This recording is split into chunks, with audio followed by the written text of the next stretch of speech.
Welcome to the Coach and Crew Show. Get ready to take things to the next level. And now, the host of the Coach and Crew Show, the coach, Charlie Krause.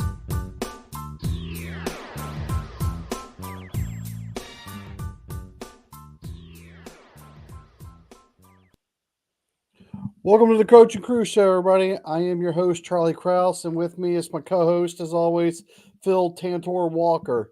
And this is a busy week in the world of sports and athletics and everything that we cover. A lot going on. I'm just going to give you a quick overview, and then we're going to jump right into it. All right, today, even though the NFL Network won't cover it till about Thursday, begins the interviews, the wait list, the weigh-ins, the Wonderlic test, all that kind of good stuff of the NFL Combine.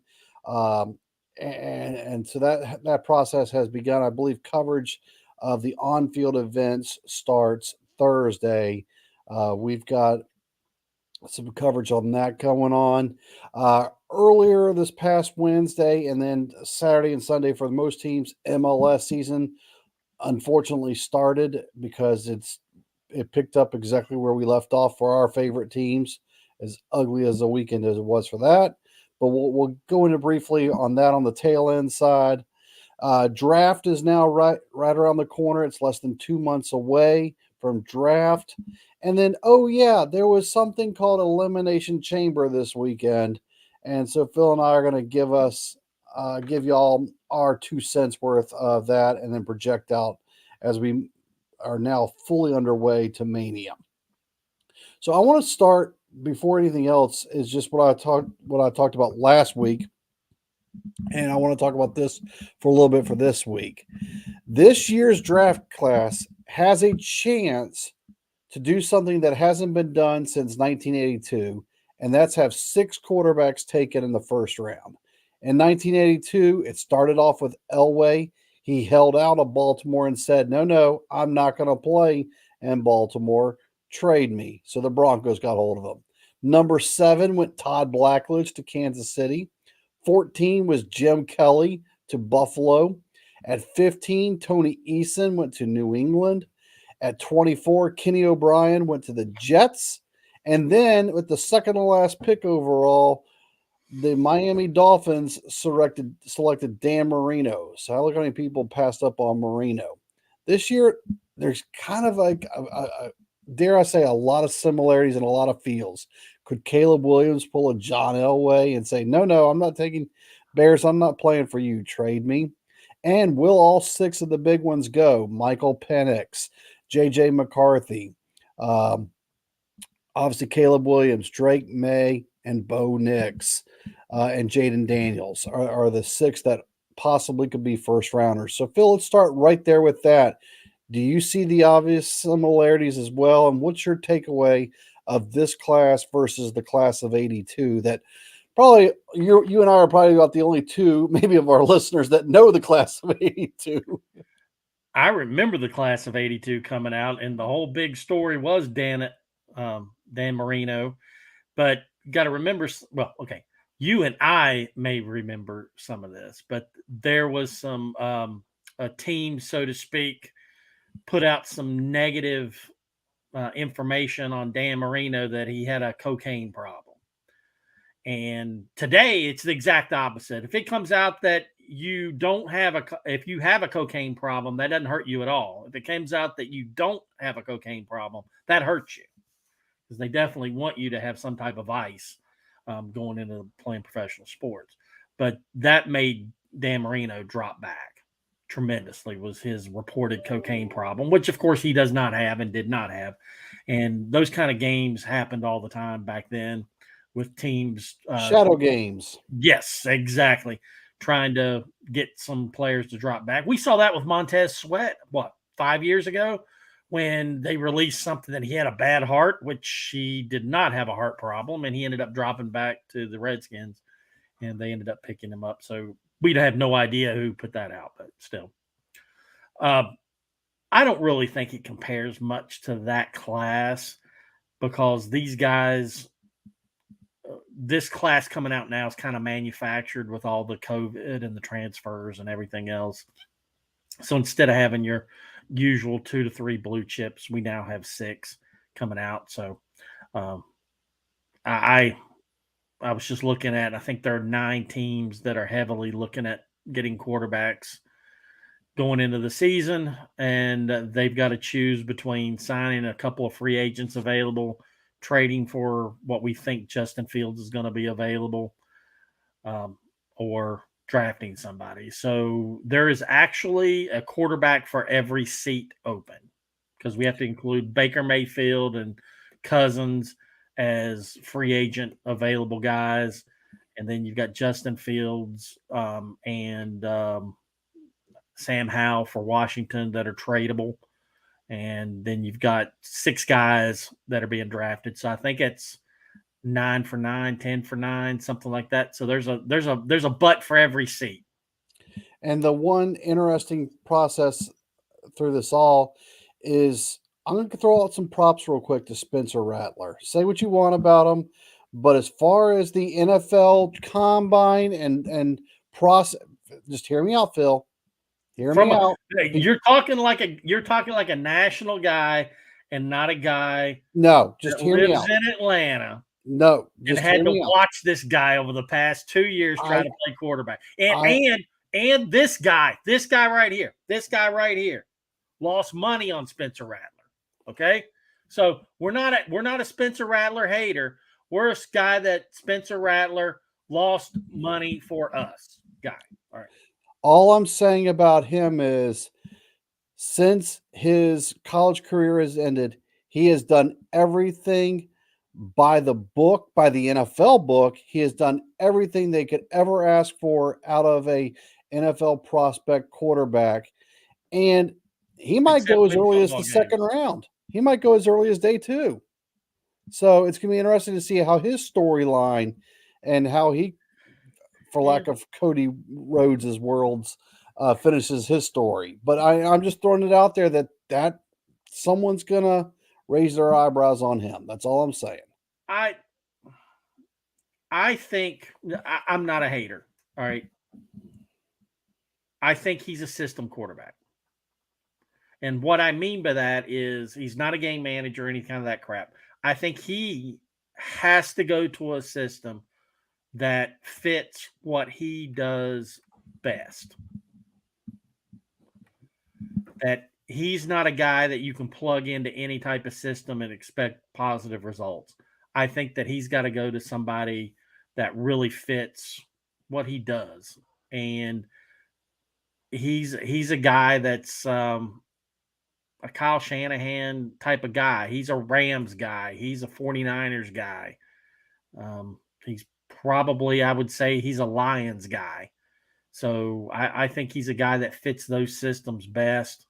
And he that's where he needs to go. And even if you have to set by, he could have success in those systems. Yes. All right. Here's the point of view I want to take it from, and let's see where this conversation takes us. So this is now Combine Week. It starts.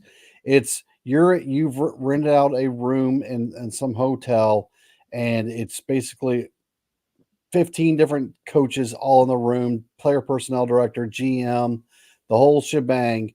And you're bringing these quarterbacks and these prospects in, and you get them for a half hour, 45 minutes of interview time. You can put up the film and say, show me what you did wrong here. Tell me what the defense is doing now. Tell me what when you broke the huddle, what's the first thing you saw?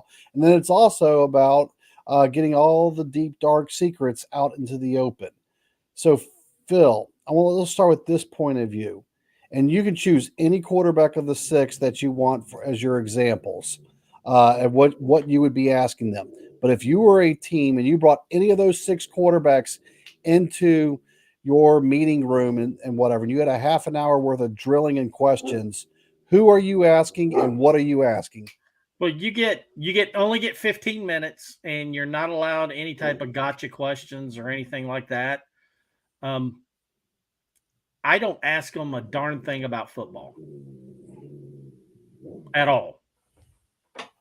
I'm asking them about life because I want to know what they are. Character questions. I'm not even going with character questions because they've been coached on that. The first thing I ask them is, "Hey, what's on your iPhone? What's your playlist? What's your top 10 on your playlist on your phone?" And disclaimer, folks, Phil would have to show me how to do that so I could answer that question correctly. But Sorry, go ahead. I want to know what they're listening to. Who's your best friend? What's his name? I love that question. I've always asked that question. Or her name. You know, um, what do you do when you're not playing football? Hey, what did you bench last week? And if he says he's not benching, that tells me a whole lot because they should be eating, drinking, and sleeping in the gym. Um, what was your last job? What did you do? My favorite question is, what's the last thing you read? Kids today don't read, dude. That's That's, scary. you know No, what? I like that too. I would ask something like that. I wouldn't ask anything football. I would just be asking, who is it? What did you watch last? What series did you binge watch? Just stuff like that. I want to know what they're doing in their off time. What's your favorite food? I want to know what you like to eat. And if you like to go to the Waffle House, you can hang with me, but you might not be the choice of making because of that. Hey, Waffle House, we will gladly promote you on every show. I'm heading there Friday morning when I touch down in Atlanta on my way down to Auburn. We cannot wait to hit up Waffle House again. So Hit we the are one at my always open. house. Hit the one at my house. We'll join you. Actually, I'm going to be. I got my. All right, yeah, I got the one at my house. We've got the two favorite places that you've both been to at my house: the Waffle House and the Chick-fil-A. So you know exactly where both of those are at. Same exit. Yes, yes, I know that exit all too well. Yep. So Phil and I, God, I hate it. Well, I actually like it because I don't get frustrated. But for internet live streaming purposes, I hate it when we're on the same page. Well, A I mean, lot, you don't want to break down plays. I mean, a these lot guys of have been teams do coached. that. A Yeah, lot of teams do that. but these guys have been coached on that stuff. I don't want a canned answer that the kid is doing. So I don't want that at all. I want the true kid. I want the true nature of the kid. I'm under the impression we already know all the positives. Everybody else knows all the positives. I want to find out, like you said, the true kid. I want to find out if they're just going through the motions and can't think of a real answer for themselves. I want to see if they can think on their feet. I want to see if they're creative. I want to see if they have a personality, if they're high intellect. And I'll tell you this much, out of all the positions, the position I expect the most out of, believe it or not, is the offensive lineman. Yeah, I think the O line is probably going to give you the best answers out of any of it. I could care like with running backs. I hate to say it, I look at running backs as disposable. So I wouldn't even interview and talk to a running back.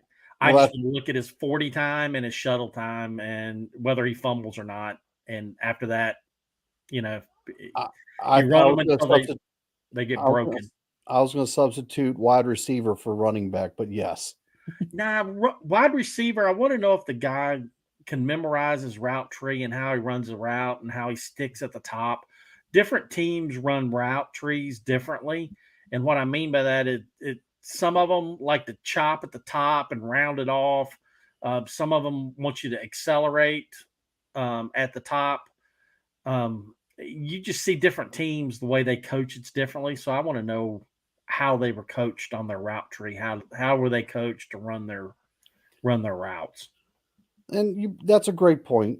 Great point. I just know this. If you had to rank the diva drama positions in order, number 1 through 12 are all wide receivers. Cornerbacks, they're right there too. I think cornerbacks, quarterbacks. It goes wide receiver, quarterback, cornerback. I still think there's a gap between the two. But, that's splitting hairs. So that's one of the things taking place. How much emphasis and priority do you put on things? Let's start with this one, the Wonderlic test. Does that make or break for you? I wouldn't even look at a kid's Wonderlic test scores. I could care less because Why? some kids can take tests, some kids can't. You can be coached on those things. I mean, you can be coached on a personality test. You can be coached on Wonderlic for intelligence. You can be coached on all that, and you can fake it out, and it's worthless. And if a kid's not good at taking tests, that is absolutely no, um, Impact. yeah, on if he can play football or not. Actually, kids can't write today. I want him to give me 2 paragraphs on what he did when he woke up this morning until right now when we sat down and handwrite it. That will tell me more about the kid, than the Wonderlic test. See, I don't mind the Wonderlic test. I see it as a somewhere. Did you score almost into double digits? If you didn't, I want to figure out why. And if you got double digits or above, and I'm setting the bar pretty low, I personally think. Yeah, but if the kid's dyslexic or something like that, what difference does it make? He's not going to Well, if score he's out on one. dyslexic, he's not going to be able to read the playbook correctly either. Sure, he can. Have you seen the playbooks? They got a lot of pictures, dude. Whole lot of pictures. Dyslexic people are visual, so if there's pictures, they're good. So, all right, there's that. How much effort, emphasis do you put on things like the deadlift and how many bench reps they do? Because Jalen Hurts skyrocketed once he did his deadlift. What I put in that is, all right, when you're out on the football field, nobody gives a shit how much you benched. What's going to And, be and, is who, if you're and who strong. had 17 minutes and 1 second before Phil cussed on today's episode? Damn. Continue, Well, please. I usually make it 30 minutes, maybe sometimes, but I want to know if the guy's strong or not. All right, so I want to know if he's an athlete. And that's all I put on that, is whether or not the guy's an athlete or not. All right. You don't want an offensive lineman that's bench pressing 225 15 times. And the reason why I say that's because Tantor could do that. And if Tantor could do it, that's not my pro offensive lineman. All right. That's disqualification. Basically, If you're you're saying if they can make a certain level checkpoint good that's enough, it. move on. Exactly. All If right. you've got the same physical characteristics as Tantor, you're not on my football team. I assume this is the exact same answer, but let's go to this one. Things like the 40, the shuttle run, different agility drills. For the 40, the only guys I'm looking at with that are linebackers, DBs, wide receivers, and running backs. Anybody else with the 40, I could care less. When is a defensive lineman or an offensive lineman going to be out there running 40 yards on the field, or quarterback, even unless you're Lamar Jackson? I like more along the lines of the 3-cone drills, because that's more of what you're doing on a football field. And again, these guys are coached on the 40s, and they go out there and get track and what to do with your first step, everything else that'll take off a tenth of a second. So, and you're not in track shoes on the football field. You've got pads on and everything else. So I just want to know that the guy's an athlete, and I think that I could simplify it. I would have squats, I would have bench press, but just give me 20, and if you can do that, boom, you're done. 3-cone drill, I could care less about 40 times, even though it's fun to watch them run because I like track and field. But I just do 3-cone drill, boom, I'm done. I want to see the quarterbacks throw to strange wide receivers. I want to see wide receivers run and catch balls from strange quarterbacks, because I want to see if the wide receivers can change in motion to catch a quarterback's ball, because it's not going to be perfect. There'll be some behind, up, and see if them change and make that catch when the ball is not perfect with the guy they've been playing with for 3 or 4 years.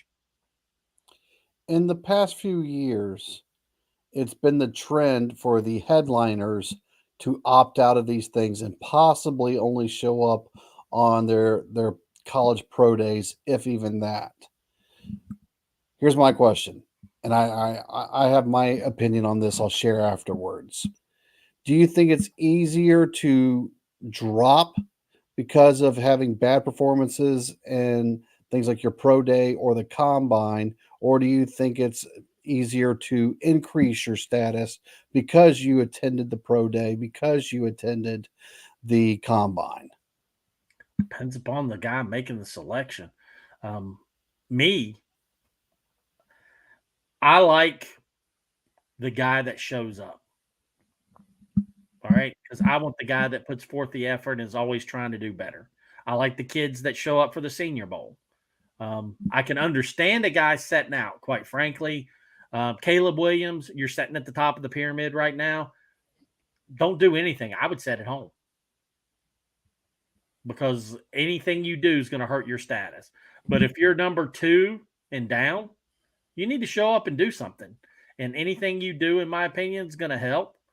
But it depends upon whoever's making the choice because these guys, they already know what they want to have, and they're just going to pick out facts that are going to support their viewpoint and support their opinion.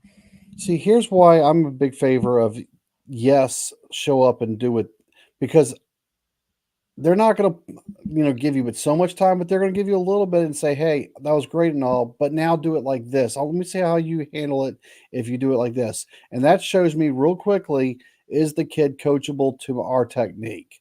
Even if they fail during that attempt, it's the first time doing it whatever way, your way. They've been doing it the college way that they've been taught. Now you're saying try it this way real quick, and you Yeah. try it for like 3 minutes, and that's probably the drill.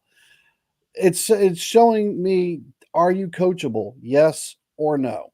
And And that's it also what I like about it. yeah, it also exposes them to the person running the drill, which are usually coaches and officials from the teams. And with the Senior Bowl, you're exposed to a coaching staff. So anytime that you get your face in front of coaching at the next level is a good thing, unless you're a complete dick.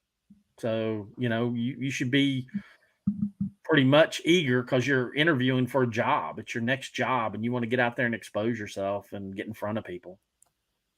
All right, let's go. Let's go. We got a couple more minutes, then we need to transition to other topics.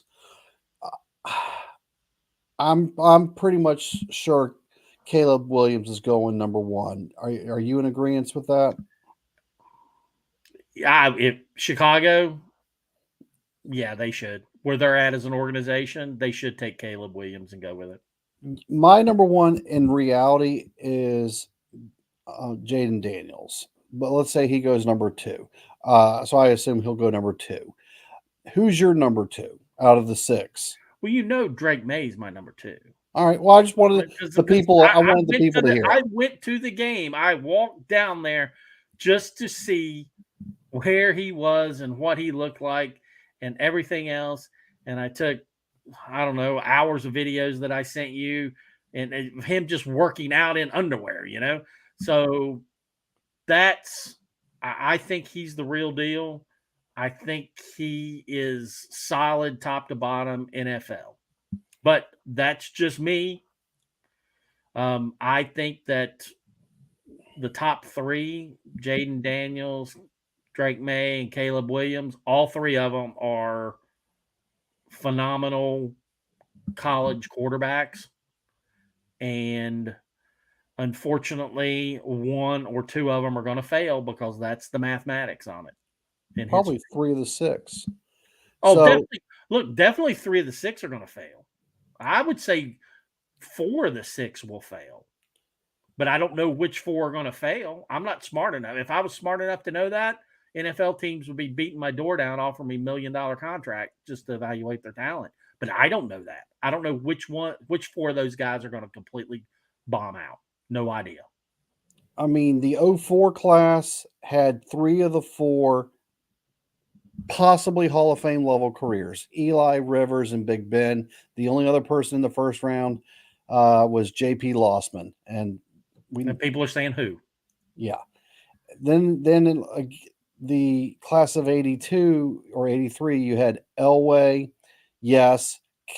Kelly, yes. Marino, yes. Todd Blackledge, hell of a career, especially in the announcing world, but he's probably never going to be Hall of Fame. Tony Eason went to a Super Bowl. Most people remember that as the Super Bowl shuffle. So he did positives. Kenny O'Brien, was he about a 10-year starter there in New York? So Probably 6 or 7. 6 or 7, still serviceable. Yeah. Went to the playoffs multiple years. So, not saying that this is guaranteed to be negatives, but there's a lot of positives that could possibly come from these guys. But the reality is, only 3 of them at most are going to be top of the food chain or top of the pyramid for that specific class. Yep. Any other points I haven't made yet, or we've gone over about either the draft or the combine that you'd like to get in before we transition? The Underwear Olympics in Indianapolis this week. Unfortunately, I will watch it because I'm just as curious as everybody else watching these guys go out there and run their drills. So even though I think the 40 is useless, I will watch it. Oh, it's great. It's great. All right. Other things, and we're just going in random order. We got about 15 good minutes left, so we're going to try to make the most of it. Hey, we got questions on comments. Well, Oh, I apologize. It never switched over. I kept it on. See, insider information, folks.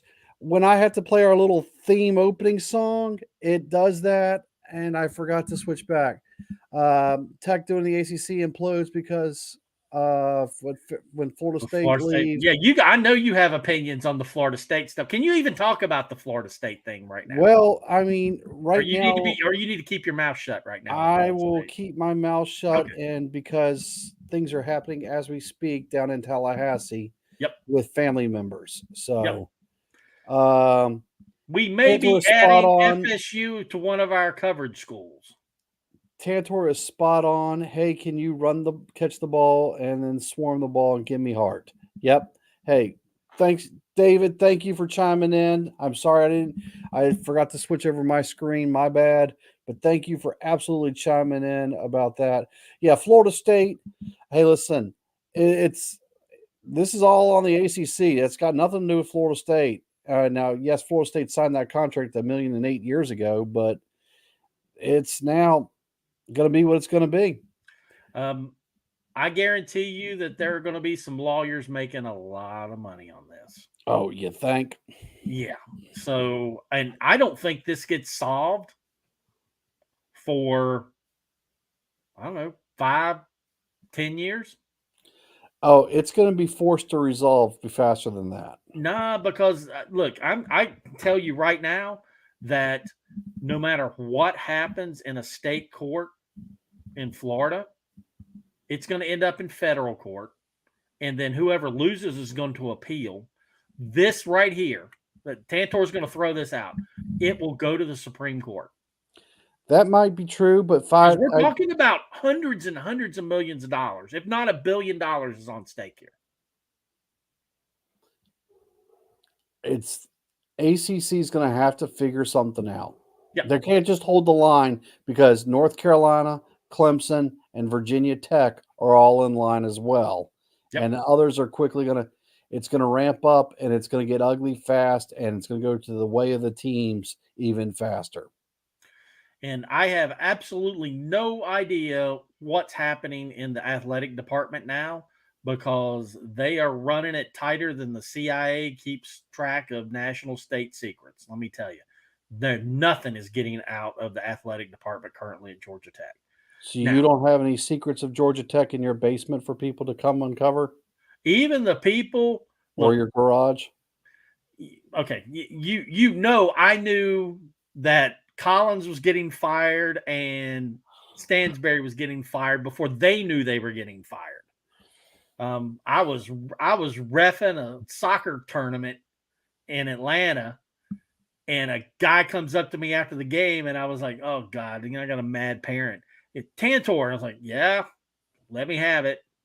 No, I want to talk about Georgia Tech. I'm like, "Okay," and he told me, he goes, "You don't have to worry about it. I just talked to this person, and this person said that we've got the money going right now, and as soon as we get it, we're firing both Stansberry and we're firing Collins. And sure enough, less than 2 months, was it? Less than a month, 4 weeks left into the season, both of them were fired. And that stuff happens. And, I'll just be hanging around and somebody go, Tantor, this is what's going on. And I've got some boosters that I go to church with, and they always fill me in on what's going on in the upper realms of Georgia Tech, and they have no clue. None whatsoever. But I do know what happened the last time ACC expanded when Maryland left, and they tried to bring in UConn, which did not happen, but they did bring in – who did they bring in during that time right there? Was that the Syracuse? Yeah, the Syracuse deal. Boston College. And Boston College and Pittsburgh. Is that right? Pittsburgh? Georgia Tech seriously looked at going to the Big Ten because of the Atlanta market on TV. So Georgia Tech academically fits really, really well with the Big Ten. We can make fun of a lot of things with the Big Ten, but academically, they are top. They're up there. They're up there. They really are. They're top. With the And if you're gonna, Tech's administration is anti-athletics.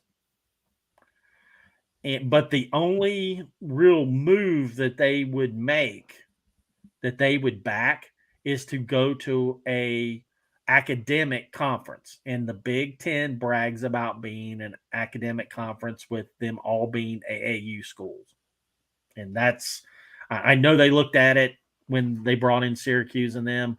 And in the administration then, was very favorable with that, with the standards of academics in that conference. So if I had to put money on it, because the ACC will be around, but it'll be in a different form.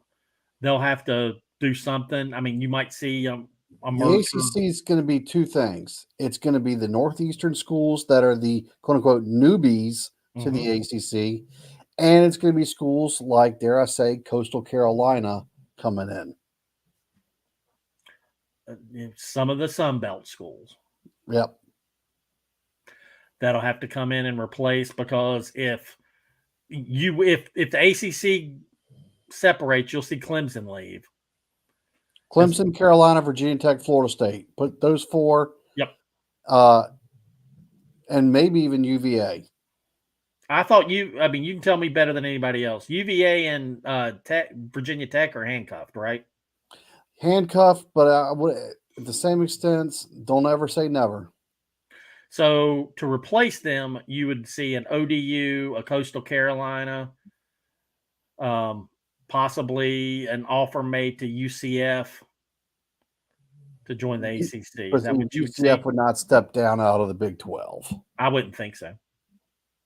Now, what's getting Florida State is Florida doesn't want them. What's getting Clemson is South Carolina doesn't want them. But Texas A&M didn't want Texas. But behind closed doors, they pouted and screamed and said, no, we broke away. We don't want them back. But when it came time to vote, SEC only votes unanimous. You can discuss in private, but SEC always and only votes unanimous. So it's the big boys, man. This is how it works. The big family. Yeah. I don't, Miami's a good question, but I don't think Miami goes anywhere, because who wants them? Miami's a small private school that doesn't fit anywhere except for the ACC. They're a professional TV market. Yep. They're not a college market. Correct. They have horrible attendance in any sport. Negligible, no attendance. None. In any sport. Yep. Because they don't have student body. They do not have. How many students are at Miami? Less than 3,000? It's private. It's the third most or second most private expensive private school in the country. Number 1 is Notre Dame. Number 2 is Miami. And number 3, folks, here's one for you. The University of Richmond is the third most expensive private school in the country. Well, it's because at the University of Richmond, everybody that's going there is from Massachusetts No, it's or New yeah, York City. it's New Jersey and Ivy League South. Yep. But I Miami, what people see on TV is not what comes out of Miami. It's not their student alumni base. It's not. It's very. You see Dwayne the Rock Johnson. He's not a typical Miami graduate. Let's put it that way. Yeah. All right. This has been a great discussion so far, and I really enjoyed this. We could go 4 hours straight just talking about this type Oh, of stuff. college is our wheelhouse. Let's just put it that way. We love it. We try to stay within our wheelhouses, but we also like talking about what's new and what's out there and stuff. So we're going to transition real quickly, and we're going to limit these topics to about 4 minutes max, and I'll somehow keep Phil from going off the rails and rambling. Impossible. I've never been restricted to under 4 minutes of anything. Well, except for the last time he was with his wife. Thank you, folks. And what decade was that? All right. Anyway, Major League Soccer started this week, and it was a very disappointing and anticlimactic start to Major League Soccer, in my opinion. We go by the we like the Southeastern teams, no coincidence there. I'm an Orlando City fan. Phil is an Atlanta United fan. Combined, we scored 0 goals between the two of us, and we lost 1-0 and tied 0-0. Additionally, Inter Miami is going to be the pet that gets put out on display every single week. They had a 2-0 victory on a Wednesday night, and then had a last-second draw out in LA yesterday. But overall, scoring was the average game in Major League Soccer went 0-0. It was a very disappointing, anticlimactic start that's already only on Apple TV Plus. Yep. So first off, you got to pay $79 to see it, which I don't have a problem with. I kind of like the exclusivity of Apple TV Plus, but it was a very lackluster way to start the season, and that's my quick take. Phil, what's your quick take on Week 1 Major League Soccer? It was disappointing. There was a lot of fanfare, and quite frankly, the product didn't live up to what happened. I thought Miami, when they played, it's just they're not ready to play 90-minute matches right now, and they're not ready to go. And my team looked like 11 guys out on the field that hadn't played together yet. And that's exactly the way they came across.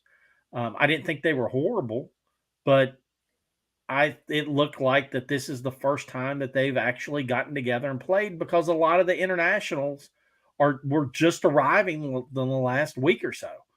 And nobody's at match fitness. Nobody's ready to go out there and play. You don't go in training. You don't go full speed. So it's kind of tough. I mean, they should probably do what club soccer teams do across the country and play a darn tournament at the beginning of the season. Absolutely. Remember when they did that MLS is back tournament? That's the best thing they could have done. Put the League's Nations Cup tournament at the beginning of the season, because we both agree MLS season is just way too long, and it doesn't fit the American culture calendar. Correct. I like you said, I hate it when we agree, but we've discussed this topic enough over the past 7 or 8 years that we've been doing podcasts and everything. And you are 100% correct. MLS season's way too long. Matter of fact, it's 2 seasons. And no one pays attention to the playoffs. None. Once you get to Labor Day weekend, it's done. You've lost the American culture. Yep.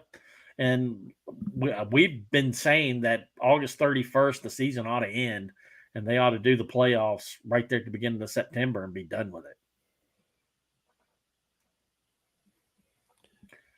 Thanks, David. Appreciate it, man. All right. Elimination Chamber was this weekend in Perth, Australia. spoilers, guys. We're going to talk spoilers. So if you haven't seen it yet, you better push pause on our show. My absolute favorite part I did not see coming was when, of all people, Logan Paul took the brass knuckles and knocked out Randy Orton. I just didn't see it coming. Drew McIntyre winning, predictable. I got all of my matches correct, but that one moment was like, ho, ho, ho, ho, and all that kind of good stuff. That was my OMG moment, if you will, and started a brand new storyline I did not predict coming.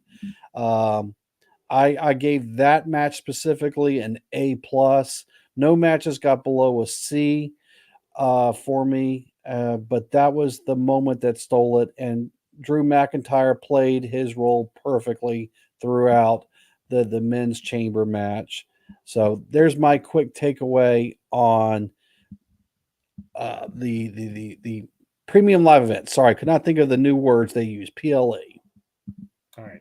Look, the best moment of the weekend was R-Truth going to Austria. And we'll call that the best internet moment. Yes. Everybody that saw that was perfect. It was perfect. Number one, it was hilarious. Number two, it was perfect. So whoever in WWE, if you happen to listen to these two idiots on YouTube channel, that was genius. Perfect. All right. So great. Thumbs up on that. Then we've got my favorite moment was in the same Elimination Chamber match. I didn't see it happening, but AJ Styles coming in with the chair. I saw that coming from a mile away. I did not see that because, here comes AJ Styles and he slides in and goes to town on LA Knight with the chair. All right. I didn't see that coming. I didn't see the brass knucks with Randy Orton. But they had to set up everything with the Elimination Chamber men, set up a WrestleMania match, with the exception of Kevin Owens. We have no idea what Kevin Owens is going to be doing. But we already knew from Friday night that Bobby Lashley is going to be taking on Karrion Kross.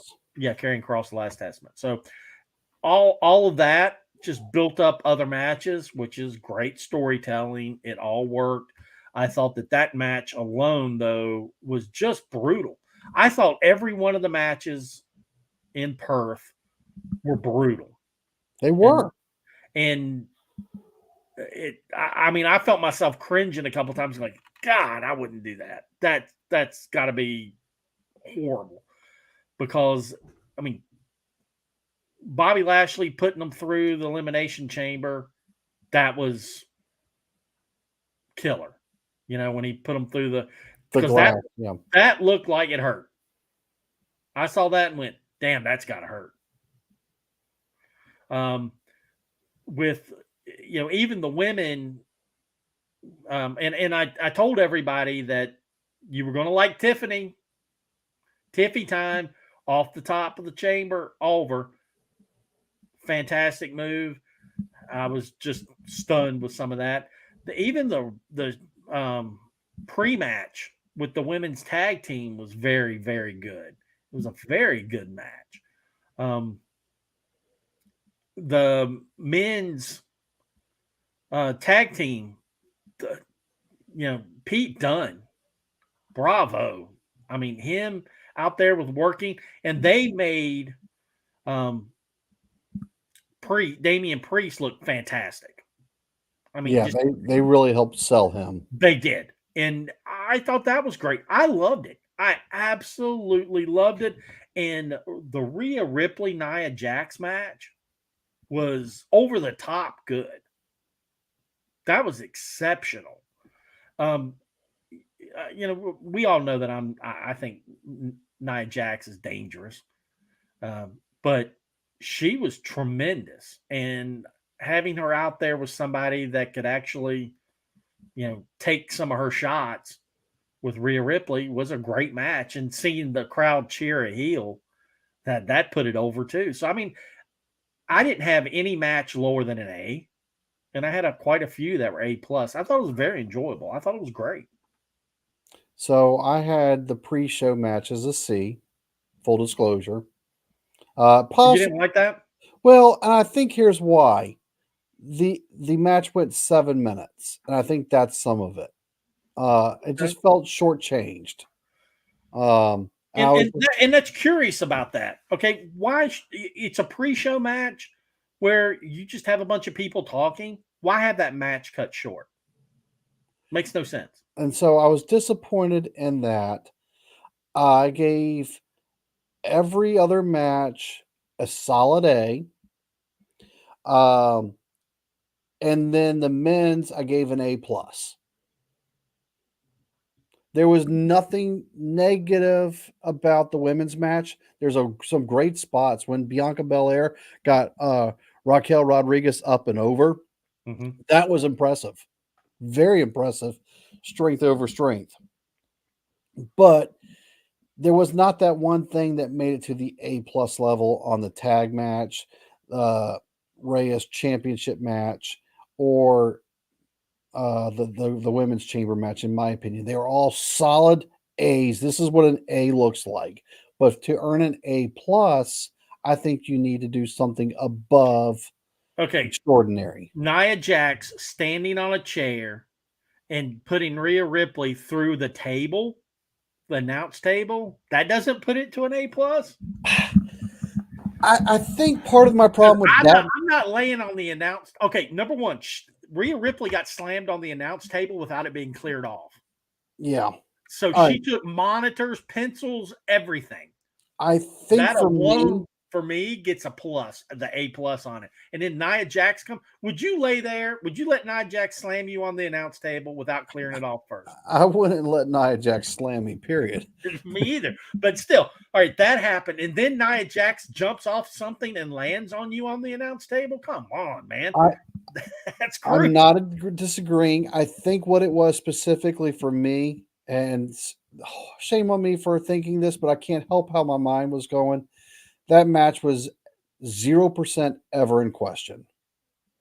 I didn't think it was ever in question either. And was that Rhea Ripley got her spacer ripped out? Come on, man. I mean, So for that was me, brutal. part of it is, that factor of, could this happen? That anyway. Listen, we're splitting hairs. Phil, No, going back to one of your other things, my first thought was the exact same thing. Everybody in that chamber now has an opponent for Mania except for Kevin Owens. yep. My first thought is um, Gunther doesn't have an opponent either. Ooh. There you go, dude. I don't know. I think that's a I don't know if natural. they'll do that. I I don't didn't know even if they'll think do about that. that, but I think But if you're going to give Gunther a level one opponent, you're going to be hard pressed not to find someone as talented that could carry the promos leading up to it and all that whole package to help sell that match than Kevin Owens. I think Kevin Owens is at the top of his game right now. He's number one, he's incredibly entertaining. Two, he's great on the mic. And three, I don't know if there's anything that he won't do in the ring and outside the ring. And they've already announced Jimmy versus Jay in a street fight. So it's not going to be That's a Jay match. Uso. So it's not going to be LA Knight. It won't be Brock Lesnar. Nope. It probably won't be Stone Cold Steve Austin. I don't think you need him in a promo match. I think that Gunther, that would be a heck of a match. So, I like that thought. that's why we turn in Monday nights and Friday nights to see it. But Yep. all right, any other topics, real quick, Phil, before we sign off?